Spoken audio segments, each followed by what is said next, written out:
Cathy, welcome to the Siobhan Show. I'm so excited. And we just had a chat for 15 minutes before, and we're like, we should probably press record because this stuff. Because we definitely chat when we chat. We're just like blah, blah, blah, blah, blah, for like an hour plus. So I'm really excited to do this. Yeah, me too. And record our ramblings. Yeah, because there's so many. And, this is why I kind of wanted to do a show, because the stuff we talk about, everyone should know about it. It's pretty, it's all about breathwork. And that's what the show is all about. Do you want to introduce yourself to people? You should probably say where you're from in case they don't understand you as well as me. Well, I'm from Ireland, but because I spent so much time outside of Ireland, I learned to slow down so people can hear me. So that helps. I'm Irish. I am a breathwork coach, I like to kind of call myself. We say breathwork facilitator, coach, teacher. I teach breathwork. And I live in Ireland. And I love it. And we were just talking about what your kind of background is. Do you want to touch on that as well? Yeah, I came in from a weird background to get here. So I'm originally a neuroscientist. Well, I was originally an engineer, and I did a PhD in neuroscience quite a few years ago, I guess, maybe about 8. Well, I don't know, when I did my PhD, it was probably about 14 years ago. And then I worked as a neuroscientist and a bioinformatician for about 5 or 6 years after my PhD. So doing research on, my specialty was in MRIs, brain MRI. So really figuring out how the brain looks and behaves in psychiatry and in neurology. So I started out working in epilepsy. I was always coming from an engineering perspective as well. So we would get MRIs of people's brains and then model what they look like and try and infer what that might mean. So we use statistics to try and figure out, well, does this brain predict something that might happen later on, like maybe their outcome later. And also kind of, when I was doing my PhD in epilepsy, it was more about can the brain kind of help us understand what's going on in this particular type of epilepsy and how they might be, we would also image their siblings and try and figure out if there's some genetic links and stuff. And that was many years ago. I did my PhD in Dublin, and then I moved to San Francisco and worked in UCSF, and I studied epilepsy there too. Again, just the brain is so fascinating, but that we would do imaging from all these different angles. And when you image your brain, there's so much information, like millions and millions of data points. So we would try and bring them all together, try and help predict something that might happen. And then I moved into psychiatry, which got more interesting and less interesting at the same time, because that's just a very misunderstood field.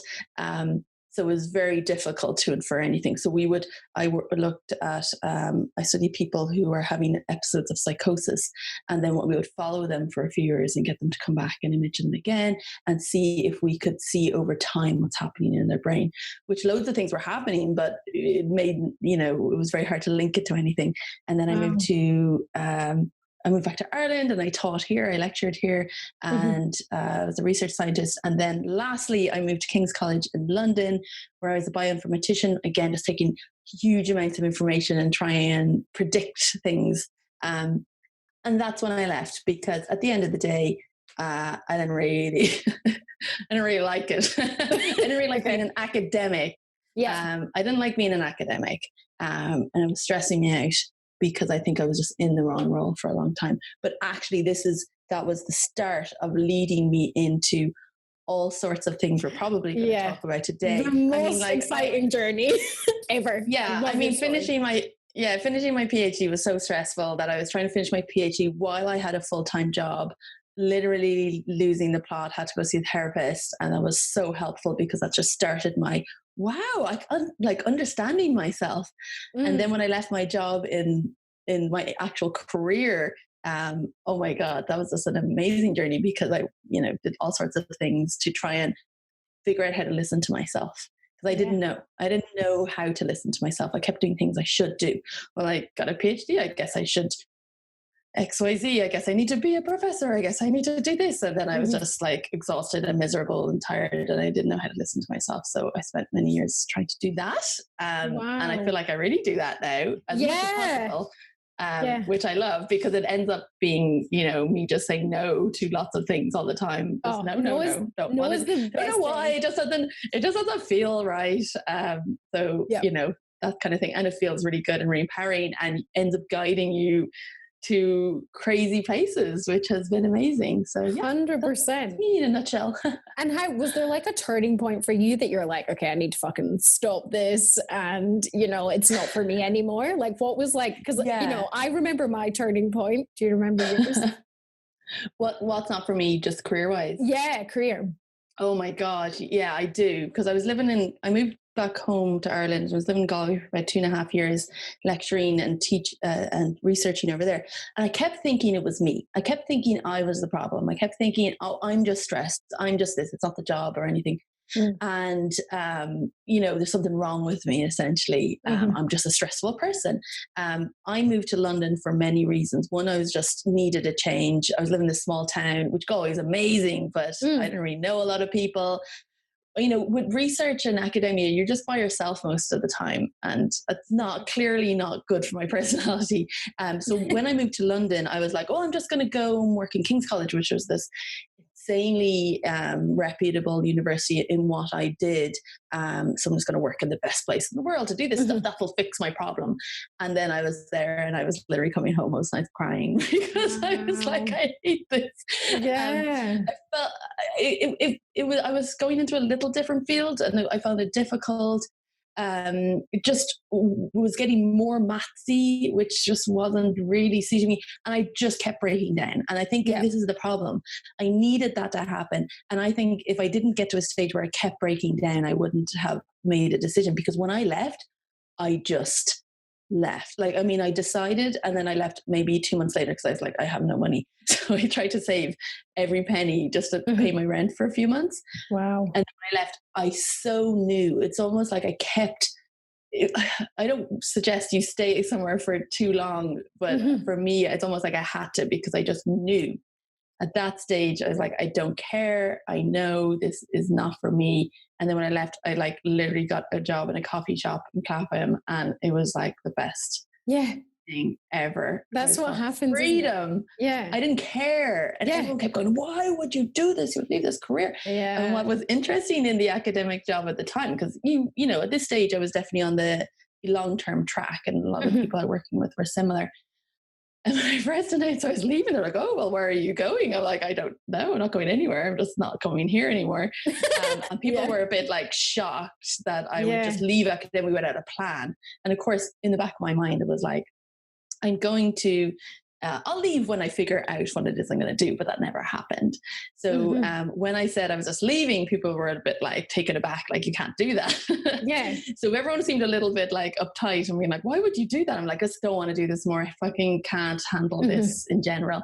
So then I was working out my notice, and then at some point, probably every person in that lab came to me at one stage, either asking to come for coffee with me, or just, you know, having a little conversation, basically going, I wish I could leave. Or, oh, you're kidding. So, you know, I've been thinking about it, and I wish I could do what you're doing. And the thing is, I was first met with, what? No, this is ridiculous. This is your career.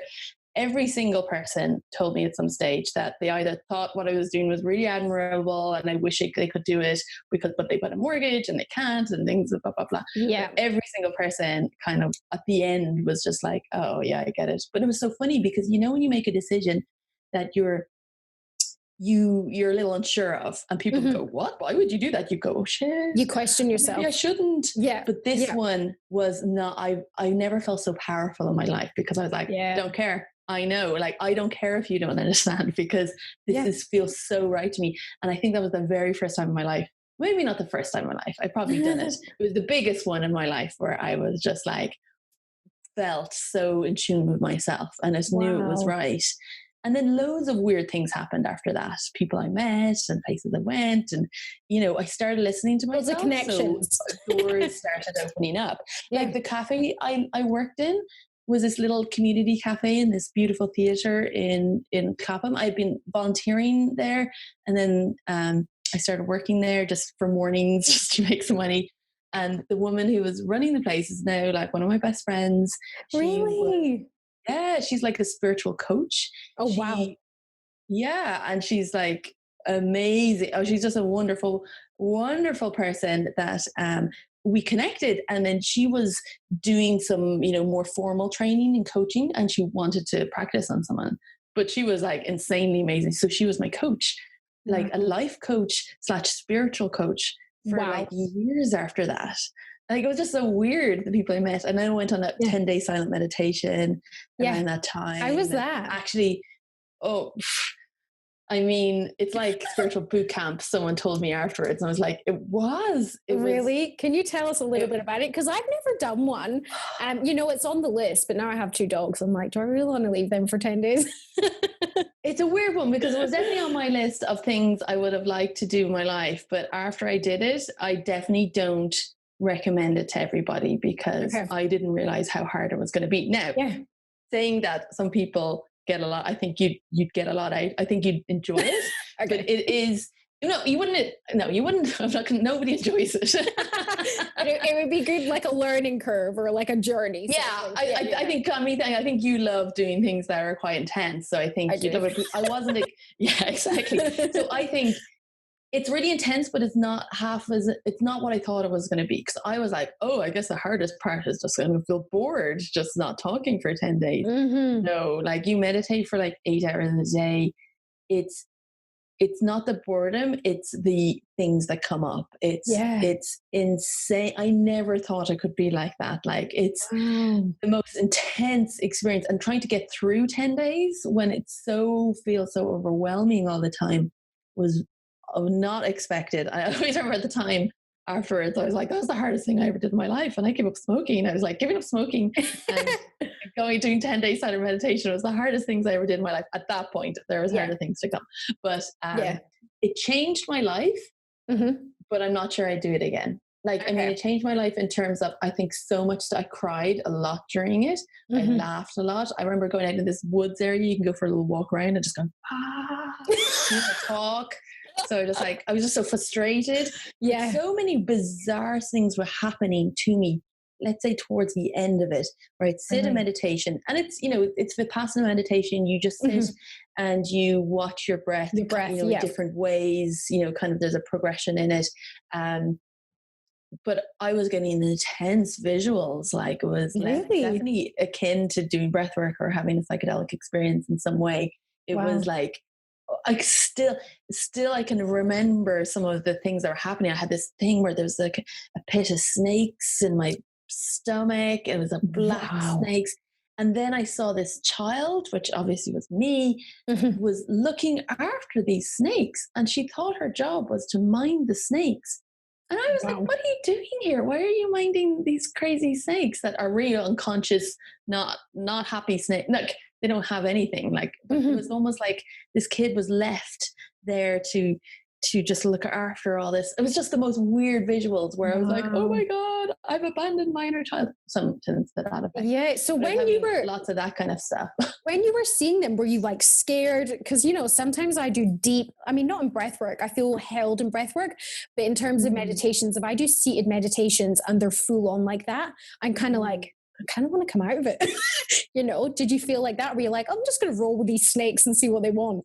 Yeah, I guess I'd never really done anything that deep before. For me, meditation was always like, oh, it's a stress relief. I will just breathe for 5-10 minutes. Like, I never had an experience like that. Yeah. So it was intense, but I wasn't as connected to it as I might have been in other experiences I've had since.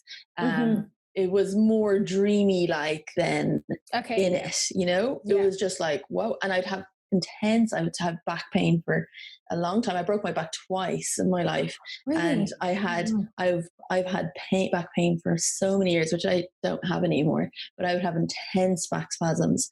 So I had to sit with that, and it was moving and shifting, and, emotions were coming up as it was moving. Yeah, it was like intense. So for me, it was very physical. So there was thoughts and memories coming with it, but it wasn't I know what you mean. Like when I've been in other, I was like, I don't like this, but I was just more curious. I didn't understand it. The way it's almost like I don't understand what's happening, but something's moving or something's releasing. Yeah. So I guess that was it. It was only in retrospect, looking back, I'd be like, that was weird. I guess that was, and then I was trying to break that one down more afterwards. But 10-day silent meditation is, oh my God, that is intense. Wow. A lot of people were just breaking down and crying the whole time through it. But maybe at a time of my life as well, like a lot had just happened to me. Leaving my career and all that was like really intense. And also I hadn't done a lot of this stuff before. So maybe if I did it now, I'd find it easier. Yeah, true. Because your mind's kind of like at rest. You're in like a better place. So would you say that was like the start of you kind of diving into like your spiritual journey, if you like into discovering all the things? It actually started before that. It's like I said, when I was in San Francisco, I was trying to finish my thesis while I was working full time. And I had a bit of a breakdown there. I just couldn't get it finished. And the stress of it was just mounting and mounting and mounting. I was definitely in that thing of, I'm fine. My favorite phrase back then was like, I'm fine. Everything's fine. I'm always fine. But obviously clearly not, and breaking. So I went to see a therapist to help me get through it. Yeah. And he was amazing. Like he actually gave me The Power of Now, and I read that. But actually, not to discredit my parents are kind of new age hippies and were always trying to be pushed this stuff on me for years, which I just never really, I know you kind of rebelled. You're like, yeah, a little bit, yeah. So my parents like did transcendental meditation when I was like 4, little. Wow. So they've always been in and out of kind of Eastern philosophies and stuff like that. So it's not like I'd never heard of that stuff. And I was kind of into it, but not on a journey at all. It was just like, that's interesting. Yeah. So I went to see this therapist, and he was definitely helped me see inside a little bit more. And that fascinated me. So when I read the Eckhart Tolle book, and then it just kind of spiraled from there, just being like, what else is here? Yeah. So it started me. And then when I moved back to Ireland, I did do the Transcendental Meditation course. That was my first, formal meditation practice. And then moving to London and all that happening was, I think, where I really kicked it up a notch. And then when I met Stacey, my spiritual coach friend, I was real in it then. So yeah, definitely around that time. Wow, I love it. And when was it you moved abroad to work at the was it a retreat you worked at? I remember you telling me the story on the course. Yes. So when did this happen? Actually, this was also Stacey. Isn't it funny? The first person I met after I quit my academic career, I'll tell you this story then. So I was living in London probably for about 3 or 4 years after after I quit that academic career, and I went into doing other stuff. I was director of engineering at a company for a while. I was trying the commercial thing, but again, just not really fitting. But I left that, and then it started my own kind of consultancy. So I was consulting with tech startups is what I was doing, but it was really kind of loose and free. And I'd work like a few hours a week here and there with different companies, but it was all remote. So my friend Stacey had gone to Costa Rica, and she was at this amazing retreat place called Rhythmia, and it's an ayahuasca retreat center. So people go there to drink ayahuasca as a program. Now, Stacey wasn't working in that; she was working in this other kind of stem cell research type of facility, but they happened to be within where Rhythmia was because they had a medical license, and the stem cell treatment stuff was in there as well. So anyway, I was kind of freelancing, starting to enjoy myself. But I could be from anywhere in the world. I was working at home at the time. So Stacey said, why don't you come over and visit? So I was like, yeah, I'm going to go to Costa Rica and just visit Stacey and hang out there and work from there. And then closer to the time I was going to go, she was like, we actually need someone to help us. They were trying to build a company, and they knew I had experience in project management and stuff like that. I was like, well, maybe you could come and work here because we need help with all these different things. So at the time I was like, do I want to do this? And I mean, it didn't that was just my mind going like, should I go? Yeah. I mean, the job was literally, I would be there for 2 months and come home for a month and go back for 2 months and come home. And my husband was my boyfriend at the time. We were living together in London. So I was like, I'm leaving. So he's like, okay. Yeah. I mean, he's super supportive. He's just like, that's awesome. You do whatever you need to do. Like, we had to move out of our apartment, but like, it was kind of cool. Like, the way it all worked out was really quite easy and simple. So it was just an amazing opportunity. So I went and I worked at it's an ayahuasca center. But it's like it's kind of like, not like your typical ayahuasca center. If you can imagine one, it's probably, up in the mountains, and it's kind of like tents or something, or a bunch of hippies. It wasn't really like that. It was more American style 5-star hotel type of situation where you go and drink ayahuasca. So it's really tailored towards Americans, and actually Americans, or anywhere in the world. There was just a lot of Americans there who maybe would like to try this, but not into the full scene. Going up a mountain on a donkey kind of situation. So it's very comfortable. It's gorgeous vegan food, and they have massages and meditations and yoga, and it's beautiful, gorgeous place. So I went and lived there for about 6 months, and it was insane. So, and also they do breathwork. So I had done breathwork once before in London, but they did breathwork there. And even when I went, I mean, if you work there, you can go drink the medicine. They're very encouraging of that. But I didn't want to. I was like really terrified. So it's like, I'll do it, but I was terrified. Terrified. And I was like, I knew I wanted to do it, but I was a little scared. And I'm glad I waited, because it allowed me to be there, talk to other people who were doing it and their experiences. So by the time I felt ready, I was super ready. I was like, yeah, I'm ready. Let's do this. And even when I was going, I was like, maybe I won't. I think I was just really scared. But what was really interesting is that I got into breath work, and I started doing a lot of breath work before I did any medicine. And then I did medicine for like one night. And then, a few months later, I did the whole program, which is like 4 nights of ayahuasca. But in that 6 months, I was doing a lot of breath work with amazing people. So it was transformational breath work they did there. Anyway, I'm sure you have other questions.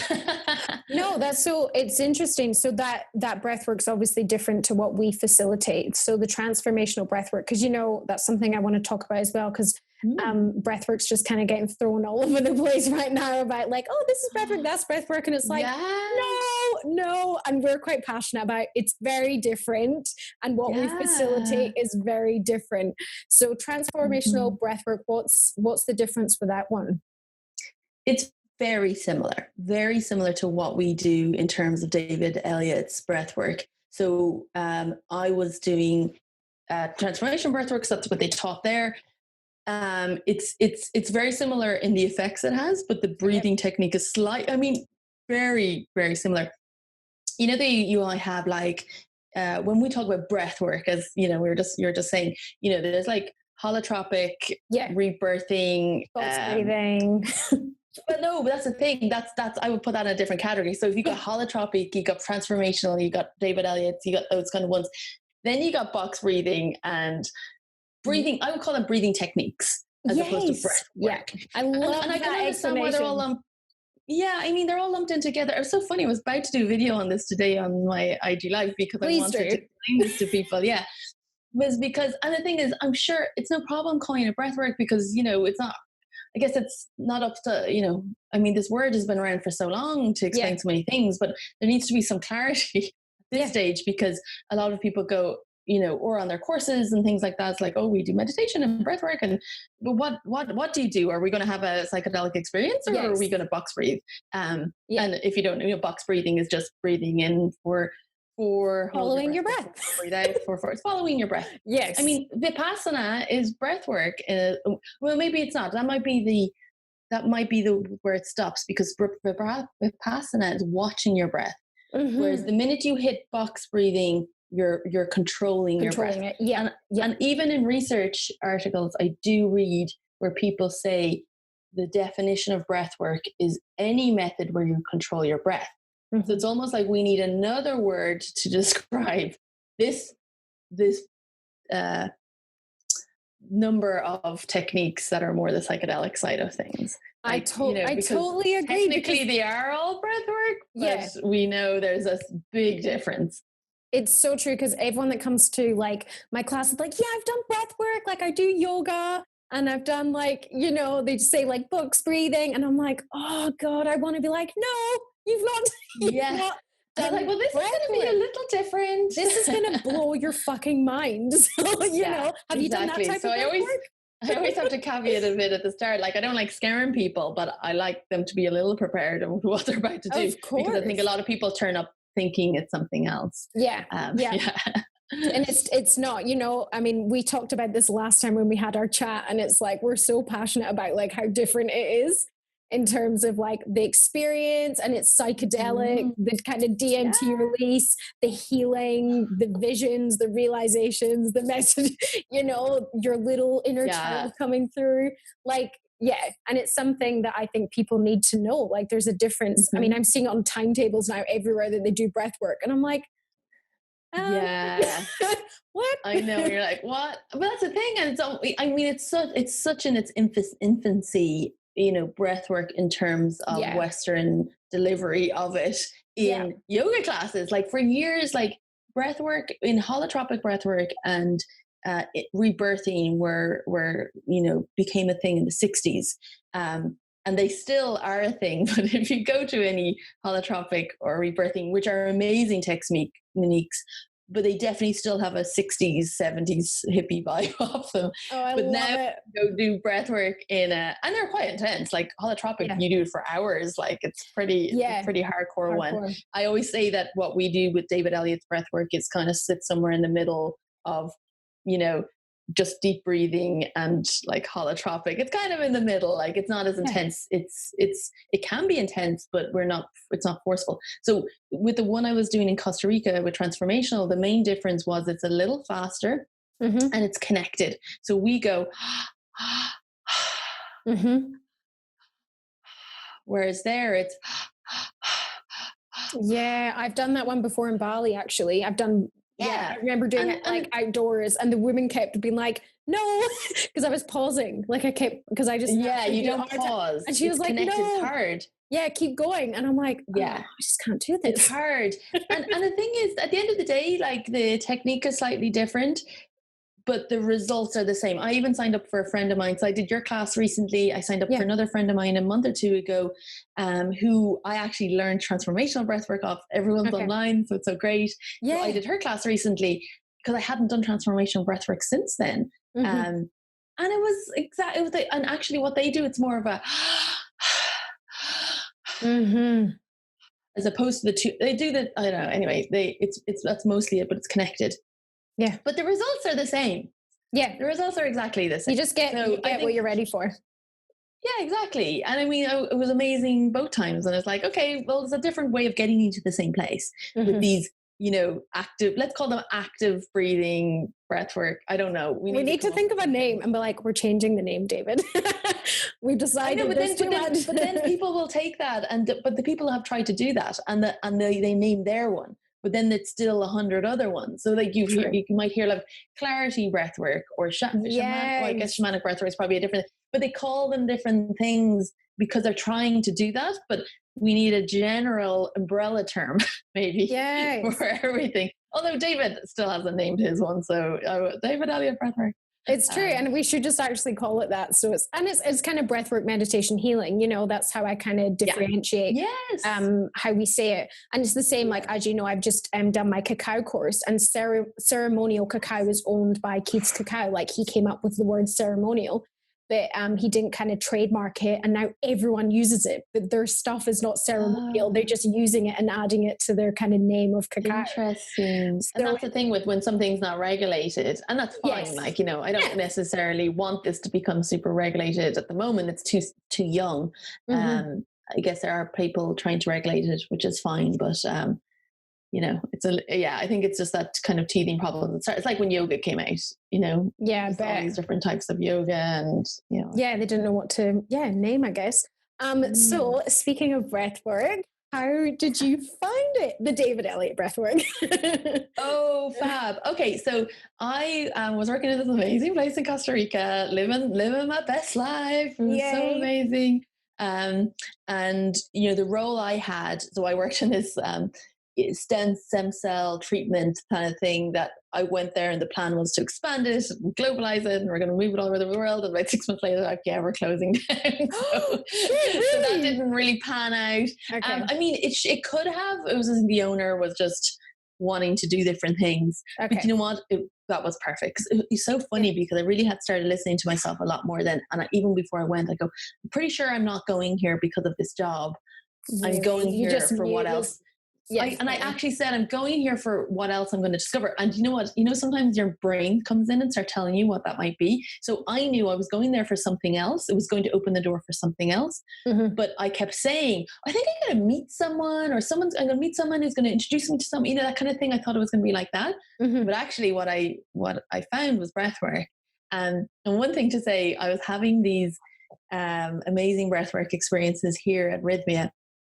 And I kept having, so I was at this point where I was like, I was freelancing, and it was amazing. So I kept doing my freelance job, my mm-hmm. tech freelance job in the morning. I'd wake up at 5 a.m. and do because that was London time, do my job from 5 till like 8. And then I'd be finished my day's work. And then I'd go to this beautiful retreat center and be there for the day. I was like, this is the best. Anyway, so when I was there, I kept saying, okay, well, what's my purpose in life? What I'm going to do in life? And I kept having these, from the breath work. The ayahuasca didn't give me anything. The ayahuasca was tough. It was like, you're not getting that because you use it to try and control your life. Wow. So I wasn't being allowed know what my future was, let's say, because I kept going, what should I do? And it's like, you need to relax and you need to go with the flow. Because the breath work or the ayahuasca was like, no, we're not, we're not going there, because you just wanted to have. You want an answer. Yeah. Whereas like, no, but you need to trust now. So I was like, okay. But the breathwork was interesting because I kept breathing, and I kept getting this message of just keep breathing, just keep doing breathwork, right? Wow. But I kept going, okay, I guess I'll just keep doing breathwork and the answer will come. But then I realized during breathwork one time going, oh no, just do breathwork, because I kept getting this message to do breathwork, and I thought I just had to breathe more to get the answer. Wow, that's so cool. Keep doing breathwork. And it was so funny because there was nothing forceful about that answer. It just kept going, just keep doing breathwork, just keep doing breathwork. And then I had a realization. So it was kind of funny. It wasn't, you don't get these messages where it's like, right, here's what you're going to do, Cathy. You're going to go here. Yeah. So it was just more like I had this realization. Oh, I could do this. This is what I could do. So but I was kind of like half, and then you come out of breathwork sometimes, you're like, oh, I guess it's not really practical. And then you go on with your life. That's when your mind kicks in like full on. Of course. And it starts questioning, and you're like, just go with what the breath showed you. Exactly. But the thing is, no matter what my mind was saying, it was going anyway. It was going that direct. So what I've noticed is my mind can go crazy and overactive, but it doesn't matter because I'm still following my heart at the end of the day, regardless of this crazy thing that keeps like getting in the way. Yeah. So the job was coming to an end that year in December, that I knew was coming to an end. And at the same time, my husband was still boyfriend at the time, was still in London, and his company asked him, did he want to go move to New York to set up their New York office or a US office? And we were like, so will we move to New York? And we were like, yeah, sure, why not? We'll move to New York. So when I finished, and again, perfect timing, like that job was finishing up in December. Lenny was moving, so he moved in December, and then I just went over and met him there, and we stayed there for a year in New York. So when I got to New York, and again, all this, the way things just happen, it's just so bizarre. So with that job, we got a free apartment in New York City. Like, this is insane. Yeah, so I was still doing my tech consultancy. It was a couple of days a week. I was making enough money to live, but, not a lot more. But then I didn't need to pay rent. So it was like, wow, this is an opportunity. Because when I got to New York, again, my mind had all these ideas of all the things I should do, go out and get a job, blah, blah, blah. But none of those are really, it was trying, but none of those were really working out. And at the same time, when I left Rhythmia, or when I was leaving Rhythmia, I talked to a wonderful girl called Lucine, who worked there, who I knew. And I told her I was moving to New York. And she said, oh, you should check out Erin Telford. And Erin Telford, as you know, is she's a breathwork teacher as well, but she actually teaches some of David's level 1 courses. She's like the queen of breathwork. I know, yeah, exactly. So, so I was like, okay, because I was asking her, what should I, because I thought I was going to arrive in New York and there'd be like loads of breathwork everywhere, and there was, but there wasn't. Anyway, apparently everyone in New York, everyone in LA knows who David Elliott is. That's like the thing there, that everyone knows David Elliott's breathwork. So when I looked up Erin, I got in touch with her. She was actually just leaving, so she wasn't doing one-to-ones anymore, but she was doing one more level 1 in New York before she was moving. So I just immediately signed up to do level 1 training, because I just wanted to take steps towards becoming certified. I remember saying to my husband that year, being like, I think maybe while we're in New York this year, I'm going to try and get trained as a breathwork facilitator. That's my goal for this year. And he's like, oh, cool. Yeah, do that. And of course, by May, I was fully trained because of all those bizarre things that happened to get me all of David's courses. It just happened so randomly and weirdly as they do when you're supposed to be doing something. So I did Erin's level 1. And of course I was like, I love this style. I love the gentleness of this breathwork. And what's so beautiful about this breathwork, and I still think transformational is amazing too. Horses for courses.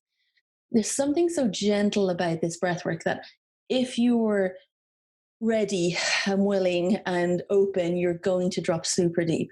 But if you're not ready, you won't. And if you're a little worried, you won't. You might feel a little relaxed, it might feel nice, but you won't drop.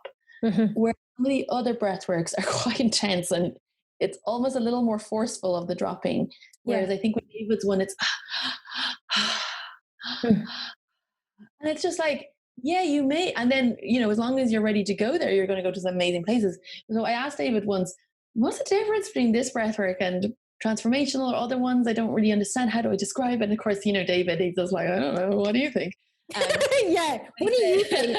Always. That was always it. It was good though. It made us think. But his answer was like, I don't know. I've never done those other types of breathwork before. But he did answer. The only question he's ever properly answered was like, I think those ones, they might be a little, he called them a little bit more masculine.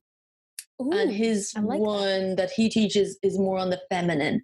And it all clicked into place when he said that. I'm like, I get you completely. And again, sometimes maybe I need, I think because I started out with transformation, it was helpful and helps you get open. And, obviously they were doing that type of breath work at Rhythmia to help get you ready for ayahuasca as well. Yeah, sure.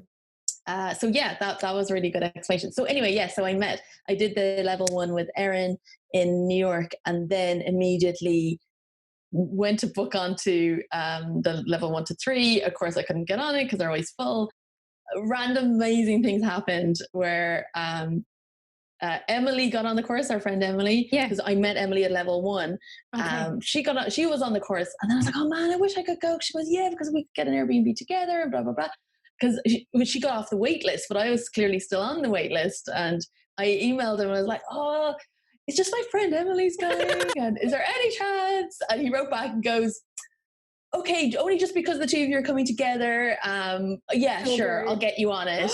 And I was like, and I think he literally just gave me an extra place. I wasn't supposed to be doing it until like next November or something. It was the next one I could get into. So that was literally the next week, and I went and where I met you. I know, we've not even said that. We met on the course, by the way. Yes, and it was level 1 to 3, 1 to 4, 1 to 3. Yeah, 1 to 3 in New Mexico, where I met Siobhan, and it was a 7 days. Oh, so intense, intense. But I had also asked David, look, I'm only in America for a year. Is there any chance I could also do level 4, which was literally the next month? And he was like, well, normally you've got to wait a little while before you do level 4. I was like, yeah, it's fine. It's just I live in Ireland, so the chance of me getting back is going to be expensive, and I'm not sure when that will happen. He's like, okay, fine, I'll let it happen this one. And it literally just took me like, I thought this was going to take me a couple of years, and then by like May or June, I was like, oh, here I am, fully qualified. So I'm amazing. It's like, if you're open to it, stuff will just, show up for you. And we met, I think you actually picked me up from the airport. Is that right? Oh my God, I did. Yes. I messaged you because he gave us like a list, and I was going obviously by myself, and I was the same as you, like I kind of did my first breathwork session. I was like, I have to book this course. Yeah. And got on it, and all these things happened. And then I think I messaged you, been like, hey, are you like going to be at the airport? Because I needed to get like a lift from someone. Because I'd rented a car, so I put on my thing that anyone want a lift type of thing. So yeah, and it was so me, funny. You, Emily, and someone else. Who else was in the car?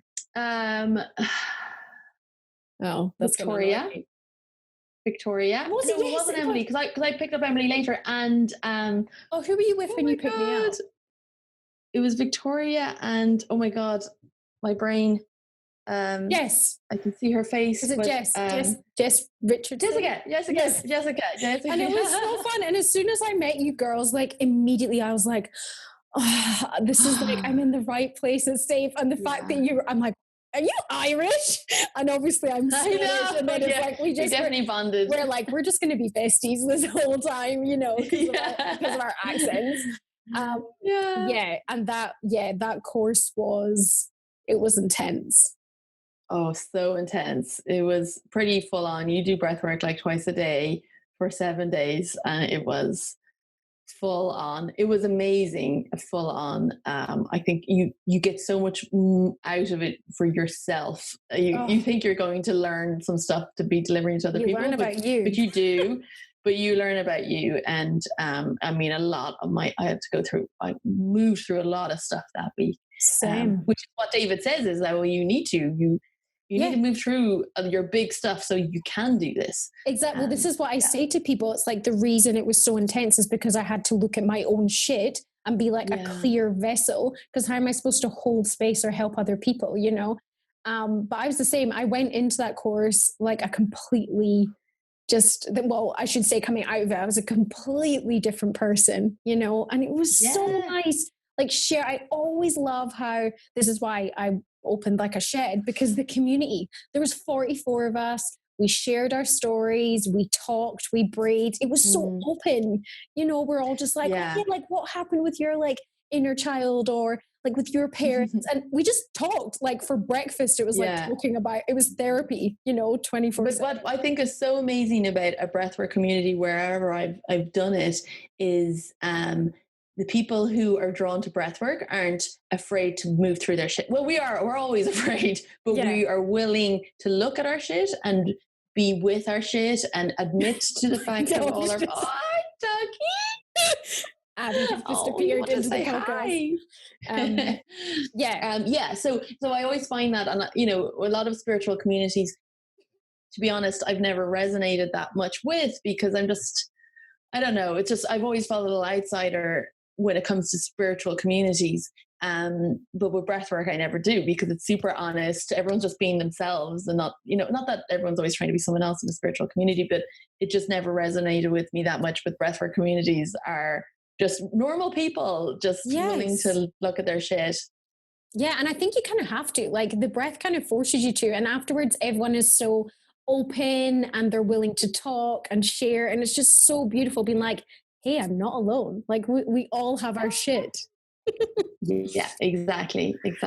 Wow. So, such a cool journey. And you do classes and courses and all the things for your breath work. Yeah, I do. I do class. I do everything virtual, obviously, at the moment, which is fantastic. So I do classes. I do a 6-week program, to go really deep into breath work, learn about it from all angles, 6 weeks of releasing essentially, which is quite an intense experience.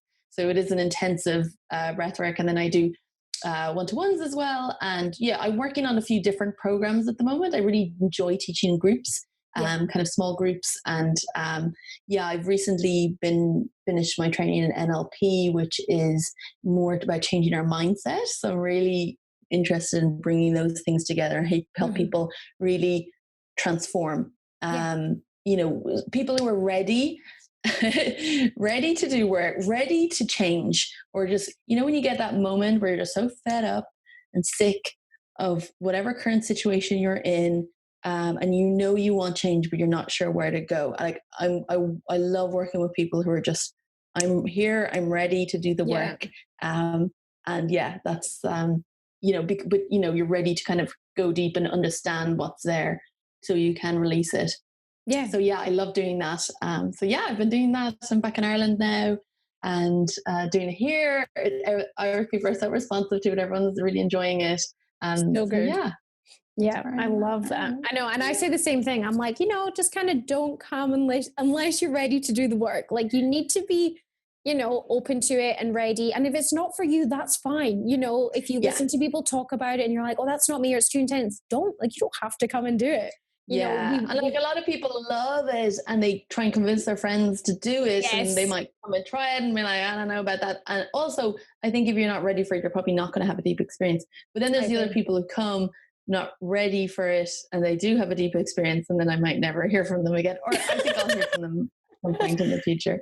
You need to, I'm never offended if someone's like, that's not for me, because I don't think it's for everybody. That's why I always like to explain, you know, a little bit about what it is and what to expect, because I don't want people to, you kind of, you know, but also I feel like sometimes people have come and done it and it's made them realize how good it is and they want to go. And how much they need it. So, yeah, exactly. And sometimes a lot of people come and do it for, like, you know, it's really blissful and relaxing. You get into this beautiful state where they feel really connected.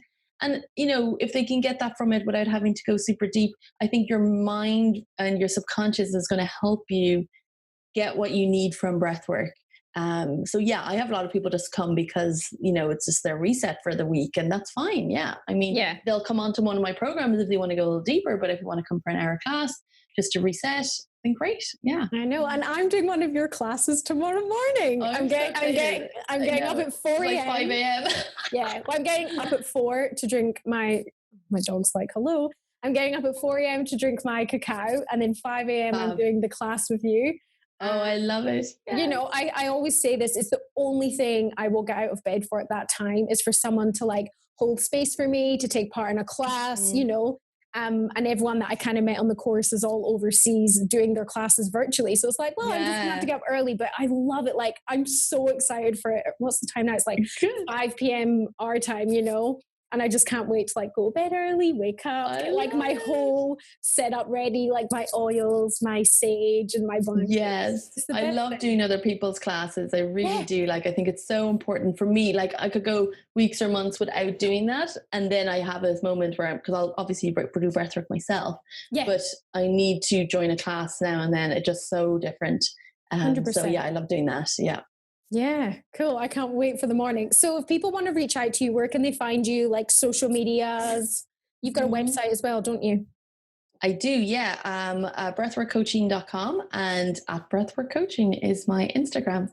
So yes, please do connect. I haven't been great on the social media last few months. I've stepped up my game. You are stepping up. I love it. I love it. I know. That was my new thing. I was like, okay, I think this Instagram thing is I need to do more of it. So yeah, I have been enjoying it. So you'll see more of me, and I'm going to do some videos. I'm going to do that video today about breathwork technique. Breathwork, what did I call them? You did it. Breathing techniques versus breathwork. Yes. What's the difference? You're getting excited. Well, thank you. I feel like that's the bell. I know. Seriously, she's like, hello, it's my turn for attention. Thank you she'll just be in it. Thank you so much for coming on, Cathy. And I'm so excited for tomorrow morning, and we'll get you back on to keep the updates. Yes, thanks for having me, Siobhan. That was so fun. Thank you. Bye-bye.